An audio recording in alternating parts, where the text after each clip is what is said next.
सर्व माझे श्रीगोंदा आणि श्रीगोंदा परिसरातील जमलेले शेतकरी बांधव, आजच्या कार्यक्रमाच्या करता उपस्थित असणारे कार्यक्रमाचे अध्यक्ष, कारखान्याचे विद्यमान चेअरमन राजेंद्र नागवडेजी, विधिमंडळातील माझे सहकारी आणि माजी मंत्री बबनराव पाचपुते साहेब, दुसरे माझे विधिमंडळातील सहकारी नगर शहराचं प्रतिनिधित्व करत असणारे संग्राम जगताप, माजी आमदार रमेश अप्पा थोरात, बाळासाहेब नाटा, सीताराम गायकर, गिरिधवन जगदाळे, अनुराधाताई नागवडे, श्रीगोंद्याचे नगराध्यक्ष शुभांगीताई कोटे, बाबासाहेब बोस, आपल्या कारखान्याचे वैश्चर्य, तसंच दीपक नागवडे, प्रशांत गायकवाड, दिलीप भालसिंग, दादासाहेब पराटे, भाऊसाहेब कचरे, दीपक शिर्के, भरत खैरे, सिद्धेश्वर देशमुख,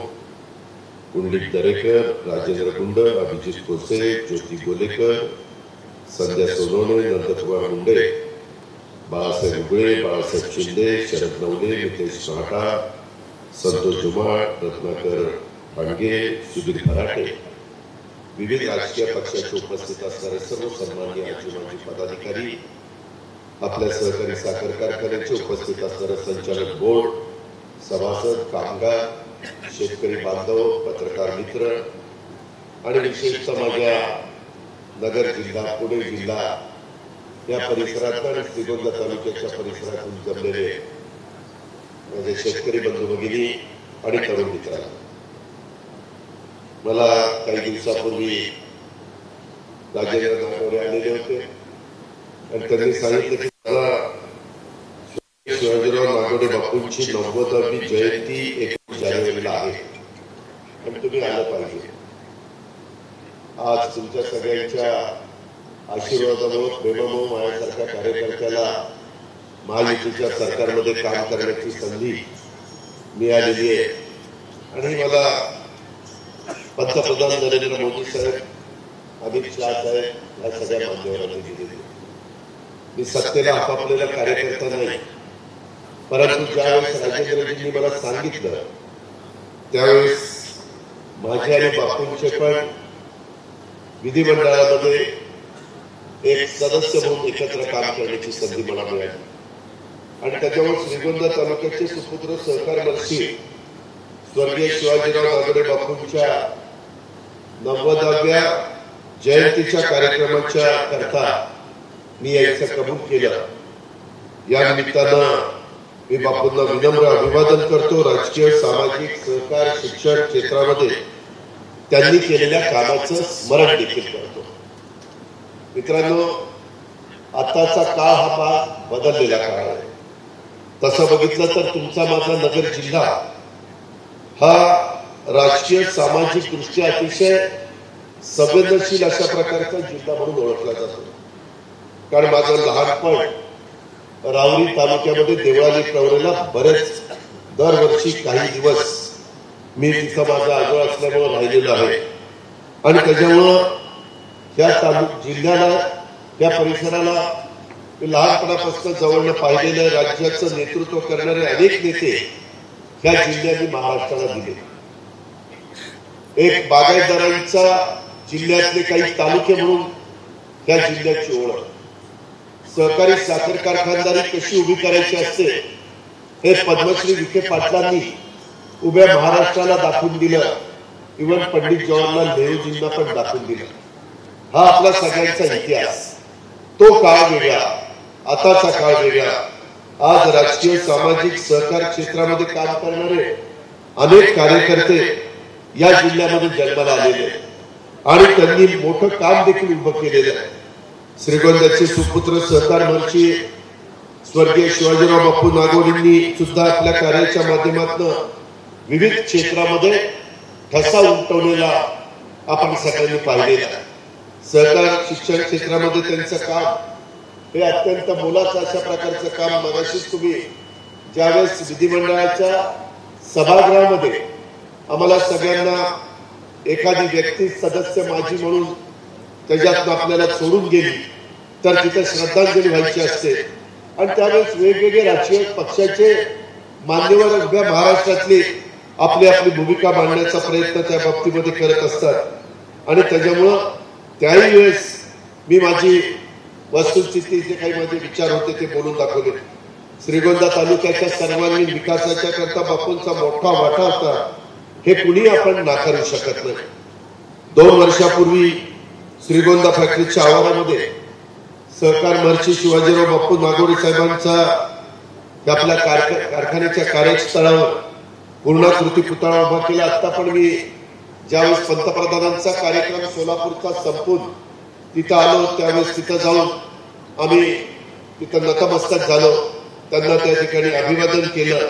त्या पुतळ्याच्या माध्यमातून पुढच्या पिढीला बापूंच्या कार्याचं स्मरण झालं पाहिजे.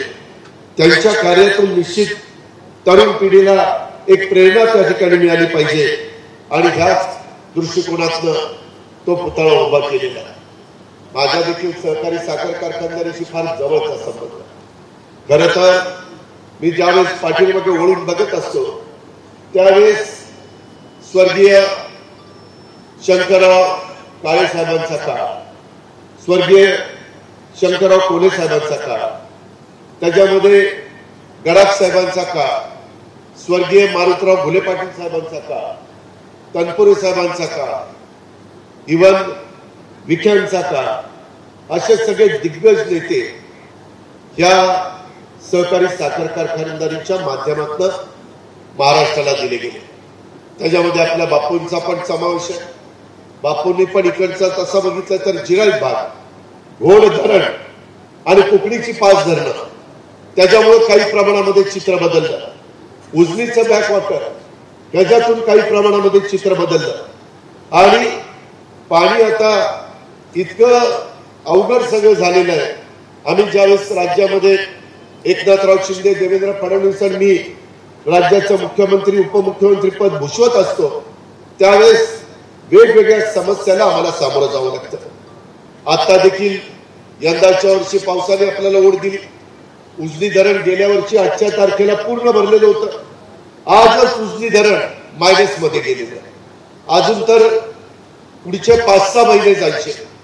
जुलैमध्ये आपल्या इथं उजनीला पाणी सुरू होतं. म्हणजे हा काळ थोडासा आपल्याला बिकट आहे. साधारण कालवा सल्लागार समितीचा प्रमुख या नात्याने मला त्याच्यामध्ये लक्ष द्यावं लागतं, विशेषतः माझ्या पुणे जिल्ह्याच्या असणाऱ्या धरणांच्या बाबतीमध्ये. त्याही बैठका मी लोकप्रतिनिधींना विश्वासामध्ये घेऊन, वेगवेगळे साखर कारखान्याचे जे चेअरमन आहेत त्यांना विश्वासामध्ये घेऊन त्याच्यातून मार्ग काढण्याचा प्रयत्न करतो. पण नागरीकरण मोठ्या प्रमाणात होतं. मित्रांनो, मी कालच संपूर्ण राज्याच्या वेगवेगळ्या विभागाचा आढावा संपवला. सोमवार, मंगळवार, बुधवार, गुरुवार 4 दिवस सकाळी 8 वाजल्यापासून संध्याकाळी 6 वाजेपर्यंत मी मंत्रालयामध्ये वेगवेगळे डिपार्टमेंटचा आढावा घेत होतो. त्यांना नवीन वर्षी किती पैसे दिले पाहिजे, काय त्यांची मागणी आहे, मागच्या वर्षी दिलेले पैसे किती खर्च केले, त्याच्यातनं काय निष्पन्न झालं, त्याच्यातनं काय कमी पडलं, काय जास्तीचं झालं, त्या सगळ्याचा आढावा. कारण तुमच्या सगळ्यांच्यावरून माझ्यासारख्या कार्यकर्त्याला प्रशासनामध्ये अनेक वर्ष कामाची संधी मिळालेली आहे आणि त्याच्यामुळे त्या संधीचा उपयोग हा आपण समाजातल्या शेवटच्या माणसापर्यंत, शेवटच्या घटकापर्यंत करून दिला पाहिजे. हे स्वर्गीय यशवंतराव चव्हाण साहेबांचे जे विचार, ते विचार कृतीमध्ये आणण्याचा प्रयत्न मी त्या ठिकाणी करत असतो आणि त्याच्यामुळं नागरीकरण होतंय. ज्या पुणे जिल्ह्याचा मी पालकमंत्री आहे, वरसगाव, पानशेत, खडकवासला, टेमघर 4 धरणं पुणे जिल्ह्यामध्ये वरत आहेत. त्याचं पाणी खडकवासल्याच्या निमित्तानं इंदापूर तालुका, हवेली तालुका, बारामती तालुका, दौंड तालुका याला सगळ्यांना मिळायचं. त्यावेळेस पुढे मी राजकारणात आलो तेव्हा 5 TMC पाणी प्यायला जायचं. आज श्रीगोंदाकरांना, पुणेकरांना किती TMC पाणी द्यावं लागतं माहितीये? लोकसंख्या वाढली, त्याच्यामध्ये पुणेकरांचा दोष नाही. मूळ पुणेकरण बाहेरनं कामाधंद्याच्या, नोकरीच्या निमित्तानं आलेले अनेक लोक, देशातनं, राज्यातनं, परजिल्ह्यातनं, परतालुक्यातनं आलेले, आज त्या पुणे शहराला 20 TMC पाणी लागतं. 5 पट पाणी कुठलं कमी झालं? शेतीचं कमी झालं. 15 TMC पाणी म्हणजे किती माहितीये? 1.5 लाख एकराला 12 महिने पुरेल एवढं पाणी 15 TMC असतं. 1 TMC म्हणजे 10,000 एकराला 12 महिने पुरेल एवढं ते पाणी असतं. म्हणजे आपल्या इथं उजनीला 50 टीएमसी, थोडा वेळ तुम्ही उपयुक्त साठा 50 टीएमसी डेड वॉटर म्हणजे मृत साठा त्याला म्हणतात. 50 टीएमसी म्हणजे 5 लाख एकराला पाणी देणारं ते उजनी धरण आहे. परंतु वेगवेगळे पंप चालू असतात. ऊसाची शेती माझ्या नगर जिल्ह्यात, माझा श्रीगोंदा तालुका, कर्जत तालुका, तिकडं माढा तालुका, तिकडं करमाळा तालुका, इकडे इंदापूर तालुका, सगळ्या भागामध्ये ते पाणी त्या ठिकाणी दौंड तालुका, अशा पद्धतीने ते पाणी जात असतं. पण पाण्याने पावसाने जर दुर्लक्ष केले तर काय होतं त्याचा अनुभव आपण सगळेजण घेतोय. म्हणून आम्ही देखील आज करोडो रुपयाचा पैसा म्हणजे जुने कॅनॉल त्याचं नूतनीकरण केलं पाहिजे. धरणं झाली, कॅनॉल झाले, आता कॅनॉल बरेचसे वेगवेगळ्या प्रकारच्या झाडं झुडपं यांनी त्या ठिकाणी वन क्षमता कमी झालेली आहे. त्याचा एक 14,000 कोटीचा कार्यक्रम राज्यामध्ये आम्ही घेतलेला. त्याच्यामध्ये आम्ही चास कामांचं पण वेगवेगळे काम, माझ्या शिरूर तालुक्यात टेनला पण पाणी यायला अडचण येते, तिथपर्यंत ते लाईनिंग करायचं. काही भागात लाईनिंग करून देतात, काही भागामध्ये लोकांचा समज लाईनिंग केल्यानंतर त्यांच्या विहिरी आटतील, बोर आटतील, पाणी जाईल, त्याच्यावर त्या लोकांचा विरोध. खालच्या लोकांना वाटतं वर लाईनिंग केले तर आम्हाला पाणी. आता सरकारने बंद पाईपलाईन मधनं नवीन कॅनॉल करत असताना कॅनॉल न करता धरणं झाल्यानंतर धरणात डायरेक्ट बंद कॅनॉल मधनं पाणी, बंद पाईपामधनं पाणी द्यायचं, जेणेकरून पाण्याची बचत होईल.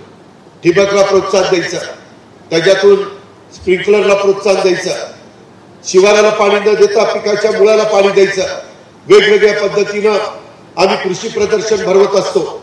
त्या कृषी प्रदर्शनाच्या निमित्तानं काय नवीन अत्याधुनिक उपकरणं आलेली आहेत, काय यंत्र आलेली आहेत, कोणत्या यंत्राचा वापर आपण केला पाहिजे. माझ्या शेतकऱ्याला 0% व्याजाने पीक कर्जाचा पुरवठा आम्ही ज्यावेळेस करतो त्यावेळेस शेतकरी त्याच्यातनं बाहेर पडावा, त्यानं चांगल्या प्रकारची शेती करावी. आज तिथं रमेश थोरात आमचे दौंड तालुक्याचे माजी आमदार ते सांगत होते की दादा माझा ऊस 86-032 एकरी 102 टन निघाला, 102 टन निघाला. एकदा जाऊन बघा तरी कसा ऊस आहे, काय खरंच 102 टन निघाला का हातात थापातही कळेल आपल्याला. परंतु गमतीचा भाग जाऊ द्या, अशा पद्धतीनं पिकं काढल्याशिवाय आपल्या संसार नीट मार्गी लागणार नाही. त्याकरता पाण्याचं नियोजन करण्याकरता आम्ही महायुतीचं सरकारमध्ये सगळे लोकप्रतिनिधी अतिशय मनापासून त्या ठिकाणी काम करतो. आजच देशाचे लोकप्रिय पंतप्रधान, जगामध्ये ज्यांना मान्यता मिळालेली आहे ते नरेंद्र मोदी साहेब आलेले होते. श्रीगोंदाकरांना किती तिथं किल्ल्यांचं वाटप आम्ही केलं, घरांचं. त्याच्यामध्ये 2019ला त्यांनी भूमिपूजन केलं आणि त्यावेळेस छाती ठोकपणे सांगितलं, आता जशी तुम्ही मला जी फिल्म दाखवली तशी त्यावेळेसची फिल्म आहे की आज मी या घरांचं भूमिपूजन करतोय, चाव्या द्यायला देखील मीच येणार. आणि आज त्यांनी 15,000 लोकांना घराचं चाव्यांचं वाटप केलं. 15,000, 360 एकरातला कार्यक्रम. आता अजून 15,000 घरांची कामं चाललेली. 30,000 लोक म्हणजे एका घरात 5-5 लोक धरली तरी 5-15 1.5 लाख लोक तिथं राहणार आहेत, 2.25 लाख लोक तिथं राहणार आहेत. शेवटी प्रत्येकाला स्वतःचं घर मिळालं पाहिजे आणि इतकं दर्जेदार घर की त्याच्यामध्ये आपल्याला एक समाधान वाटेल, आपल्याही मुलांना मुलींना त्याच्यात चांगले संस्कार घडतील, चांगले शिक्षण त्या ठिकाणी मिळेल. हे लोकांचं स्वप्न आहे. ते स्वप्न पूर्ण करण्याचं काम राज्यकर्ते म्हणून वेगवेगळ्या राजकीय पक्षामध्ये काम करणाऱ्यांचं असतं. अलीकडे दुर्दैवाने ते पाहायला मिळत नाही. अलीकडे फक्त एकमेकाची उडी दुडी काढायची, एकमेकाचं वाचाळगिरी तर असे झाले. रोज सकाळी 9-10 वाजला की भोंगा वाजतो आणि रोज काहीतरी बडबडायचं, रोज काहीतरी बरडायचं. ह्याच्यातून काय निघणार?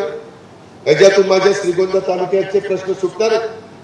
मी आता घरी बापूंच्या राजेंद्रजींच्या घरी जेवायला गेलो होतो, त्यावेळेस त्यांनी काही कामं सांगितली. मी अधिकाऱ्यांना बोलून घेतलं होतं, प्रोटोकॉल प्रमाणे अधिकारी मला भेटायला येतात, त्यांना ती कामं सांगितली. कामं झाली पाहिजे. आज कामाशिवाय काही खरं नाही. लोकांचे प्रश्न सुटले पाहिजे, कामाचा दर्जा चांगला राहिला पाहिजे. मित्रांनो, आत्ताच राजेंद्रजी सांगत होते सकाळी मी 6:30ला कामाला लागतो. मला वेळ लागले म्हणून कामाला लागत नाही. मी सरकारचा पैसा ज्या कामाला तिथं खर्च केला जातो ते काम दर्जेदार झालं का नाही बघतो. भले तो माझ्या जवळचा कॉन्ट्रॅक्टर असो किंवा माझ्या लांबचा असो, मला त्याच्याशी काही घेणे देणे नाही. काम चांगलं झालं पाहिजे. आज फार कमी प्रमाणामध्ये तशा पद्धतीने बघायला मिळतं. आणि म्हणून तुम्हाला आठवत असेल आपला नगर काष्टी दौंड बारामती रस्ता काय अवस्था होती. आता तो कॉन्क्रीटचा केला, कस काय झाला. शेवटी ह्याच्याकरता प्रयत्न करावे लागतात. गडकरी साहेबांच्याकडे जावं लागतं, लोकप्रतिनिधींना तिथं हेलपाटे मारावे लागतात, त्यावेळेस कामं होतात. गेल्या 10 वर्षात नरेंद्र मोदींच्या नेतृत्वाखाली प्रचंड कामं, मोठी मोठी विमानतळाची कामं चाललेली आहे, मोठे मोठे त्याच्यामध्ये रेल्वे, वंदे भारत रेल्वे इतकी चांगल्या पद्धतीनं मुंबईमध्ये संध्याकाळी सोलापूरला जायला बसले तर मला वाटतं 5 तासात ते 6 तासात जातो. इतक्या फास्ट रेल्वे तिथे जायला लागले. नॅशनल हायवे किती प्रकारचे आपण हायवे केले. तुकोबा महाराजांचा पालखी मार्ग, माऊलींचा पालखी मार्ग, इतर वेगवेगळ्या जिल्ह्याला नागपूर पासून रत्नागिरीला जोडणारा मार्ग, तिकडे आमच्या नागपूर ते मुंबई समृद्धी महामार्ग, त्याच्यामध्ये आता परवा 22 किलोमीटरचा रस्ता, ब्रिज, समुद्रातनं 31,000 कोटी रुपये खर्च केले. आणि त्याचं काम परवा उद्घाटन सीएम साहेबांनी, प्राईम मिनिस्टर साहेबांनी केलं. एवढ्या लोकांचं अर्धा तासाचा त्रास वाचला. तुम्हाला जर पुण्याला यायचं म्हटलं तर तुम्ही पनवेलवरून त्या रस्त्याने आला की मंत्रालयामध्ये येऊ शकता. वेळ वाचला, अर्धा तास वाचला.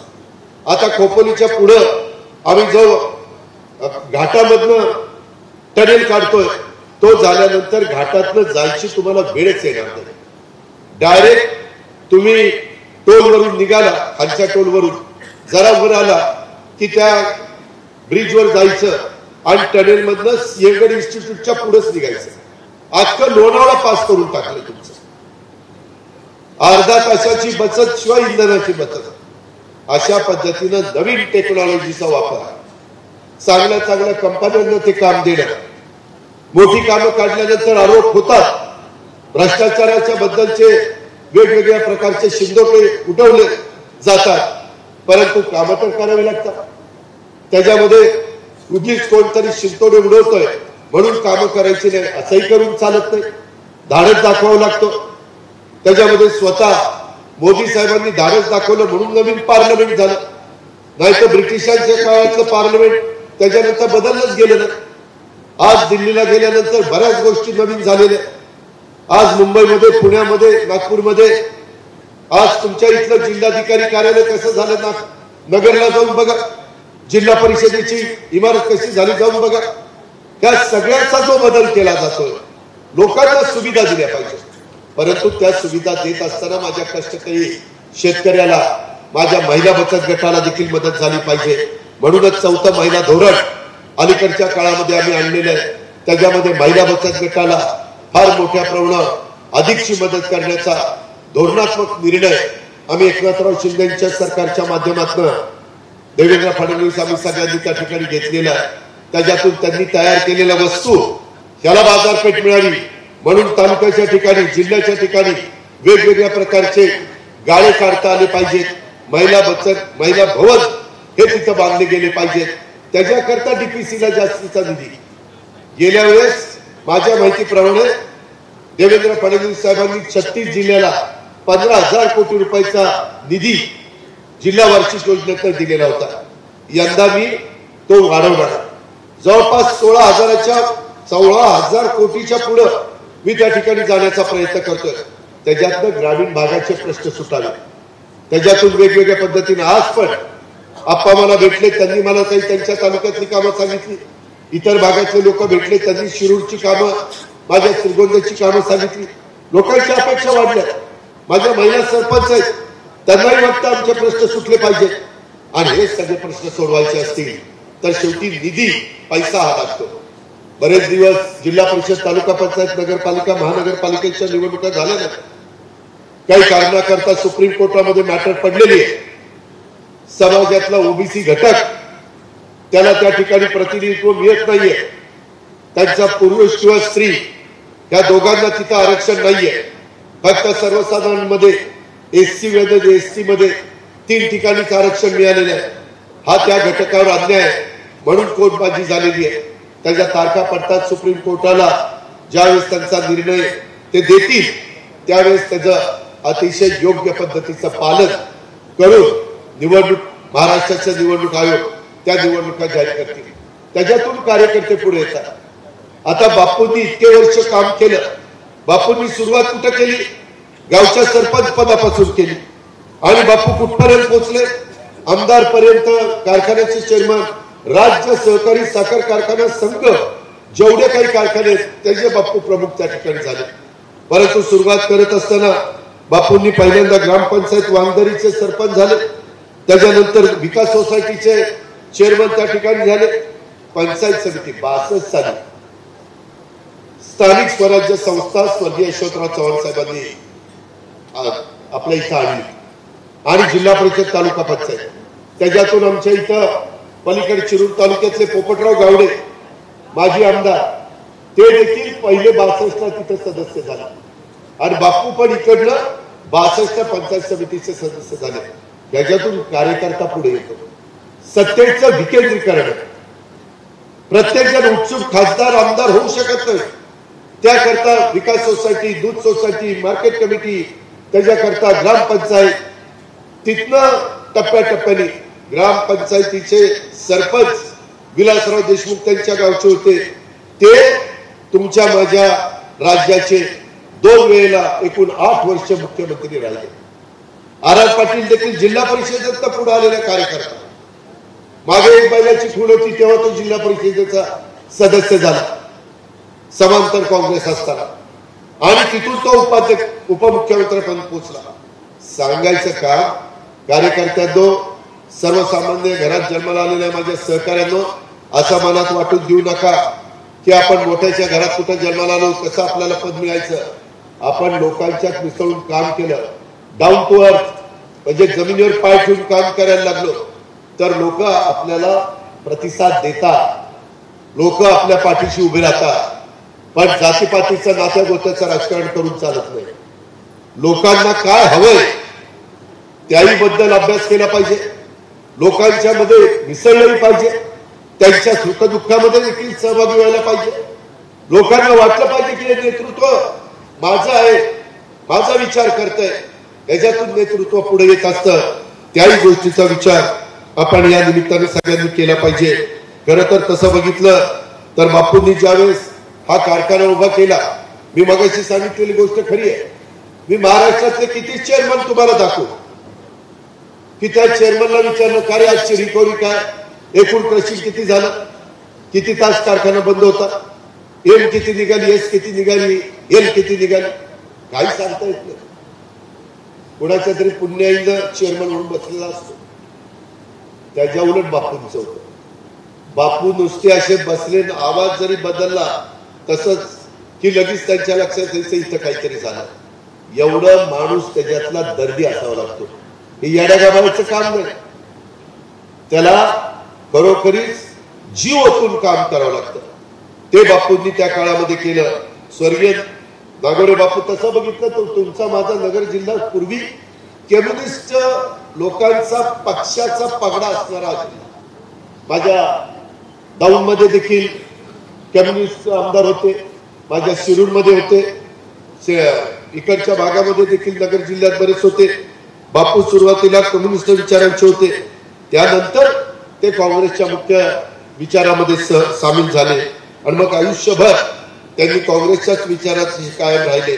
राजकीय सामाजिक जीवनात त्यांनी विचाराची कधी तडजोड केली नाही, कधी तडजोड केली नाही.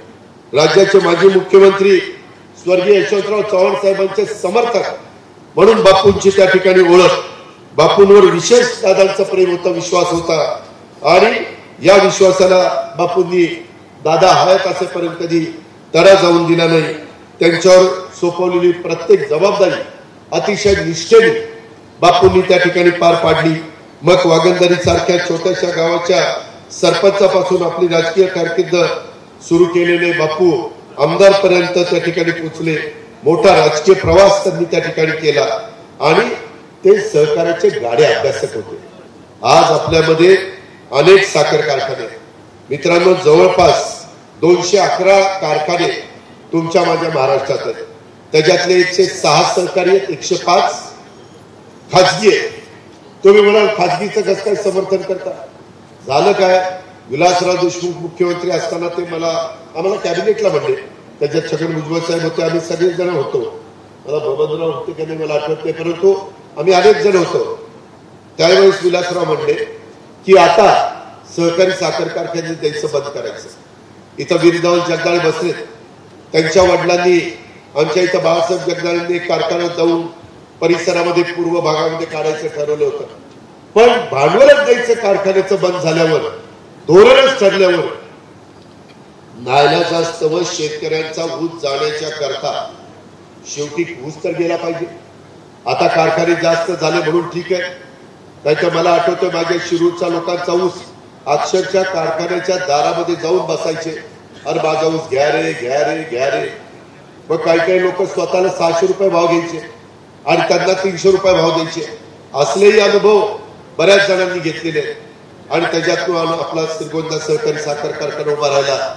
साखर कारखाना उभा राहिल्यानंतर तिथलं आर्थिक चित्र बदलून जातं, आर्थिक सुबत्ता येते, शिक्षण संस्था त्याच्यातून उभ्या राहतात, तिथल्या लोकांचं राहणीमान बदलतं, छोटे छोटे बंगले व्हायला लागतात, लोक वेगवेगळ्या पद्धतीचे आणखी जोडधंदे त्या ठिकाणी सुरू करतात.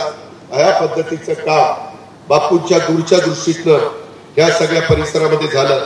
आज तुम्हाला आश्चर्य वाटेल, जो रब्बीचा जिल्हा कुठला, नगर जिल्हा, सोलापूर जिल्हा रब्बीचा, तिथे कारखाने जास्त नव्हते. आज सर्वाधिक कारखाने 211 पैकी 37 कारखाने त्या सोलापूर जिल्ह्यामध्ये त्या ठिकाणी आणि 23 कारखाने तुमच्या माझ्या नगर जिल्ह्यामध्ये, म्हणजे 37 आणि 23 60 कारखाने या 2 जिल्ह्यामध्ये. अशा प्रकारची परिस्थिती. आता कारखाने झाले जास्त आणि ऊस झाला कमी. त्याच्यात तोडणी वाहतुकीचा प्रश्न आला. कधी मुकादम पैसे घेऊन जाईल आणि कुणाचे पैसे दिले कुणाकडून साखर काढणारच नाही. एवढे मेटाकुटीला आलेत कारखानदार की विचारता सोय.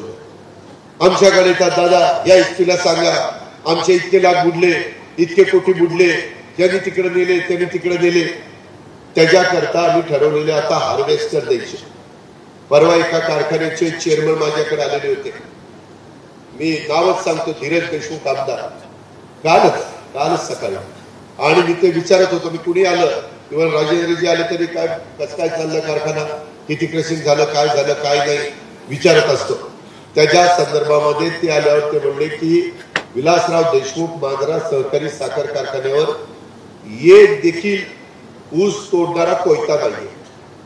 सगळे मशीन आहेत, सगळे हार्वेस्टर आहेत आणि हार्वेस्टरने सगळा ऊस तिथे येतोय आणि 100% हार्वेस्टरवर कारखाना चाललेला. टप्प्याटप्प्याने आपल्याला त्या रस्त्याने जावं लागेल. किंमत जास्त आहे, त्याकरता राज्य सरकारकडनं काही अनुदान, त्याच्यामध्ये मी एकनाथराव देवेंद्र यांच्या सगळ्यांशी बोली आणि साधारण काही लाख रुपये अनुदान त्या हार्वेस्टर करता कसं देता येईल. विशेषतः साखर कारखान्याने हार्वेस्टर घ्यावे. काहींचं वेगवेगळं मत आहे की कारखान्याने हार्वेस्टर घेतल्यानंतर अडचणी येतात, परंतु शेवटी कारखान्याचं काम, नवीन टेक्नॉलॉजी येते, काही ना काही नवीन प्रयोग होतात, त्याच्यातून हार्वेस्टर वाढल्यानंतर जे सातत्याने वेगवेगळ्या पद्धतीच्या मागण्या येतात. आणि माझं म्हणणं असंही आहे की ऊस तोडणी कामगारांनी कायम पिढ्यानपिढ्या ऊस तरी का तोडायचा? त्यांनी का चांगला व्यवसाय करू नये? त्यांनी त्यांची मुलं बाळा का चांगली शिकू नये? ज्यावेळेस आपला ऊस तोडायला येतात कुठेतरी कोपी घालतात, काय त्यांना प्रपंच, काय त्यांच्या मुला मुलींना शिक्षण मिळतं? आणि श्रीगंगाकरांना आता शिक्षणाशिवाय काय खरं नाही. जो शिकणार नाही तो मागे राहील. त्याकरता शिक्षणाच्या करता करोडो रुपयाचा निधी हे महायुतीचं सरकार खर्च करतंय. महाज्योतीच्या माध्यमातून, सारथीच्या माध्यमातून, भारतीच्या माध्यमातून वेगवेगळ्या घटकाला, अल्पसंख्याकांना पण मोठ्या प्रमाणावर कालच्या पुरवणी मागण्यामध्ये निधी ठेवायचं काम आम्ही केलेलं. कारण गरीबातल्या गरीब माणसाच्या मुलाला मुलीला पण शिक्षणाला तिला शिकता आलं पाहिजे. आपले आई वडील गरीब आहेत म्हणून मला कुठं शिक्षण घेता येत नाही अशा प्रकारची परिस्थिती महाराष्ट्रामध्ये होता कामा नये. या पद्धतीच्या विचाराने हे महायुतीचं सरकार चाललेलं आहे याची पण नोंद आपण या निमित्तानं घ्यावी. आणि कधी कधी पॉलिसी वेगळी होते. मागे इथेनॉल ज्यूस टू इथेनॉल 6% व्याजाने पैसे दिले, खूप चांगला फायदा झाला. परंतु यंदा 28% ज्यूस टू इथेनॉलला परवानगी आली आणि तिथं बंद करण्यात आलं. आम्ही सारखं अमित भाईंशी बोलण्याचा प्रयत्न करतोय. त्यांनी सांगितलं मार्ग काढतो, 28% मार्ग निघाला, त्याच्यात अजून मार्ग निघावा असं आमची इच्छा आहे. आज जसं आम्ही शब्दाचे पक्के आहोत तशा पद्धतीनं तुम्ही राजेंद्र नागोडेंना विचारा किंवा तुम्ही बबनराव पाचपुते यांना विचारा, जे जे सहकारी साखर कारखानदार त्यांना विचारा.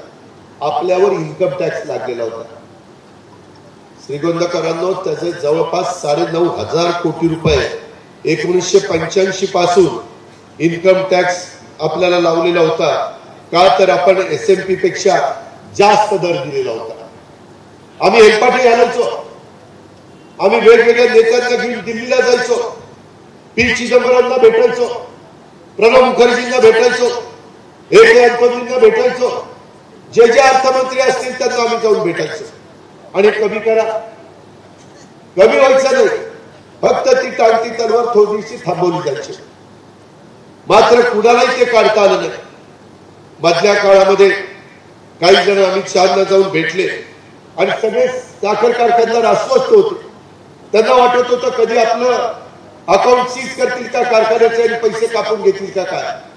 पण अमित शहांनी त्याच्यामध्ये त्यांच्या स्वभावाप्रमाणे त्यांनी अनेक वर्षापासून प्रलंबित असलेल्या या राज्यातले कारखाने अडचणीत आलेले होते.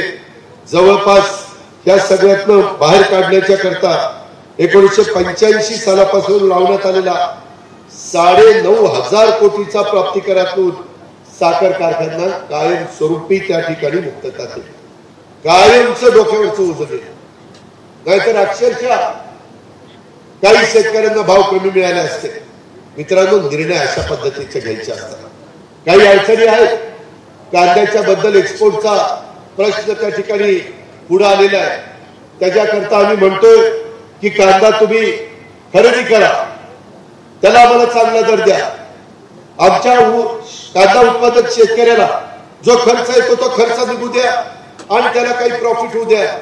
खाणाऱ्याला पण रिजनेबल दर मिळवला पाहिजे, परंतु उत्पादकाला पण तोटा होता कामा नये. अशा पद्धतीनं विक्रेता आणि ग्राहक आणि उत्पादक, मी विक्रेता चुकून म्हणलं, ग्राहक आणि उत्पादक याचा समन्वय साधायचा असतो. ह्या पद्धतीनं आमचा सगळ्यांचा प्रयत्न चाललेला आहे.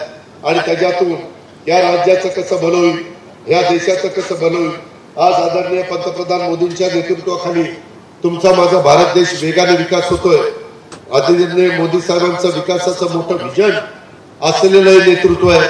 त्यांच्या मार्गदर्शनाखाली भारताचा जसा विकास व्हावा तसा महाराष्ट्राचा देखील व्हावा म्हणून आम्ही सगळ्यांनी ही भूमिका घेतलेली आहे. आणि आदरणीय मोदी साहेबांच्या दूरच्या दृष्टीतनं अत्यंत वेगानं आपला विकास करायचा आपला प्रयत्न आहे. केंद्र सरकारच्या मदतीनं आपल्या महाराष्ट्राची देखील विकासाची गाडी आता भरधाव त्या ठिकाणी वेगाने जाईल. आता 4-5 दिवसाच्या करता डावोसला, स्वित्झर्लंडला आपले मुख्यमंत्री गेले होते. काल रात्री आले, आजच सकाळी मला भेटले. मी म्हणलं कसं काय डावोसचे तुमचा दौरा झाला. ते म्हणले काही लाख कोटी रुपयाचे MOU आपण त्या ठिकाणी केले, कारण गुंतवणूक आली पाहिजे.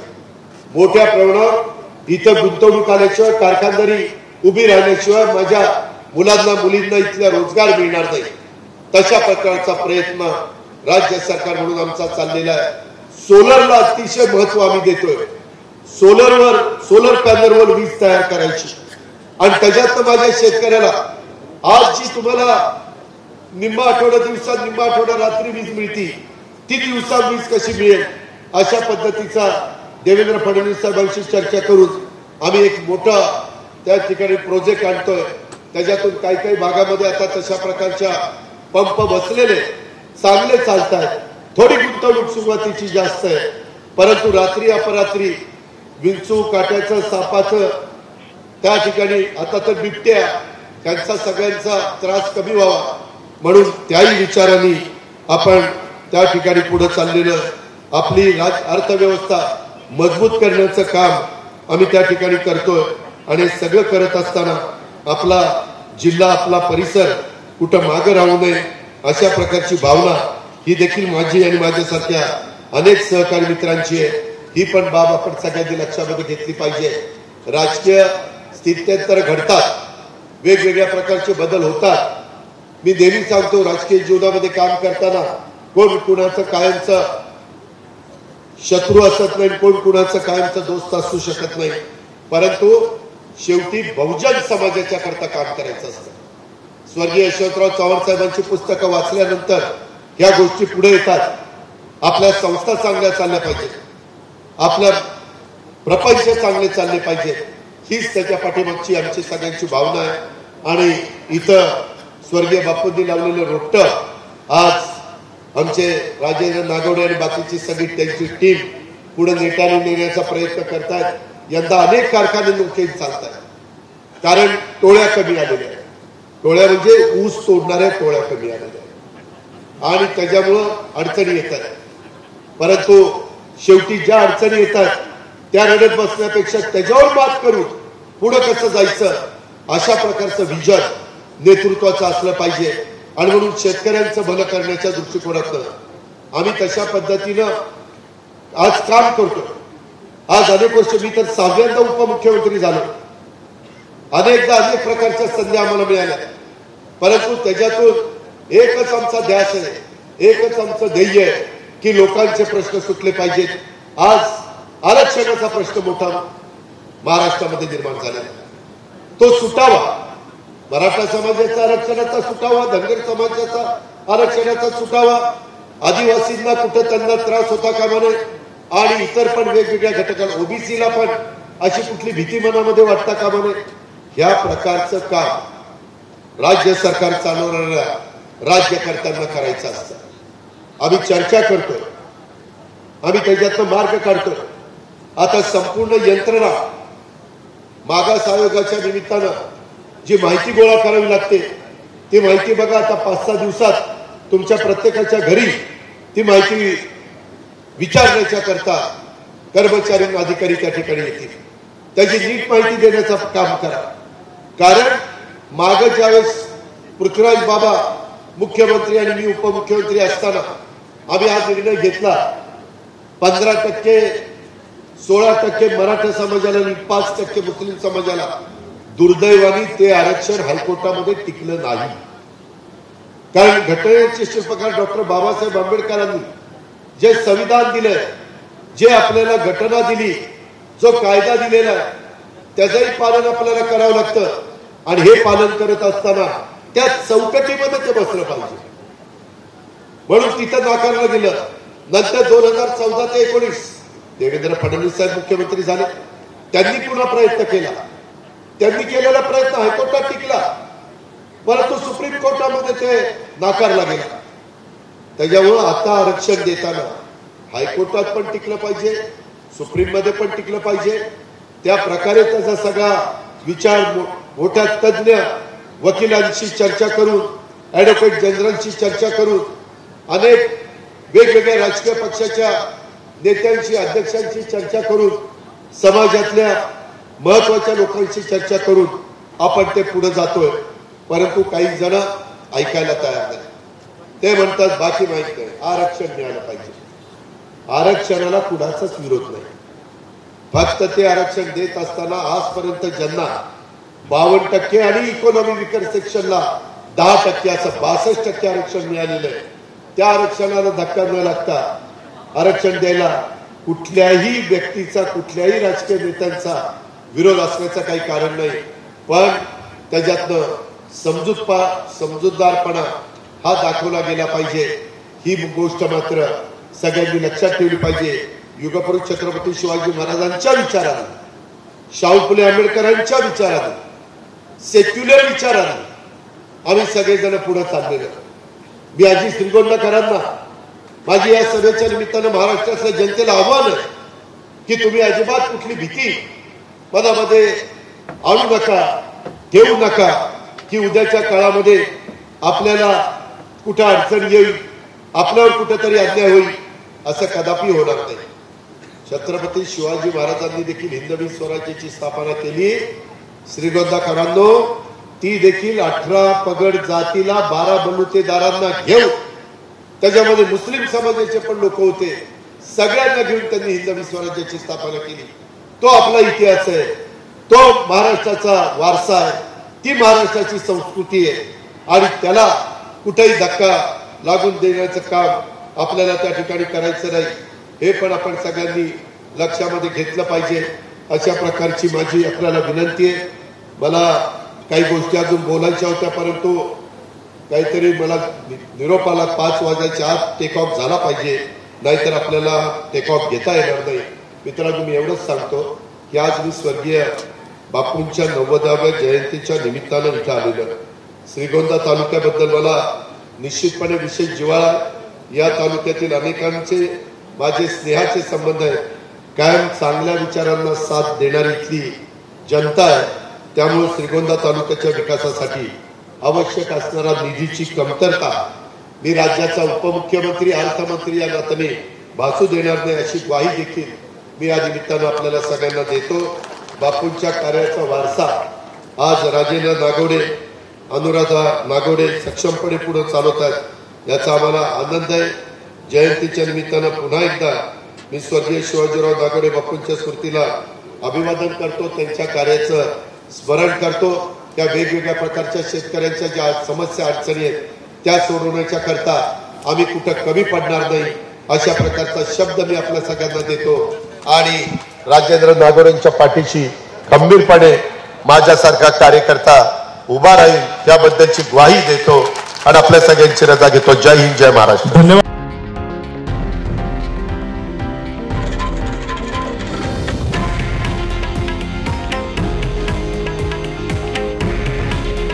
हे आहे देशातील नंबर 1 न्यूज नेटवर्क आणि आपण पाहत आहात TV9 मराठी. काळजी तुमची, हित महाराष्ट्राचं.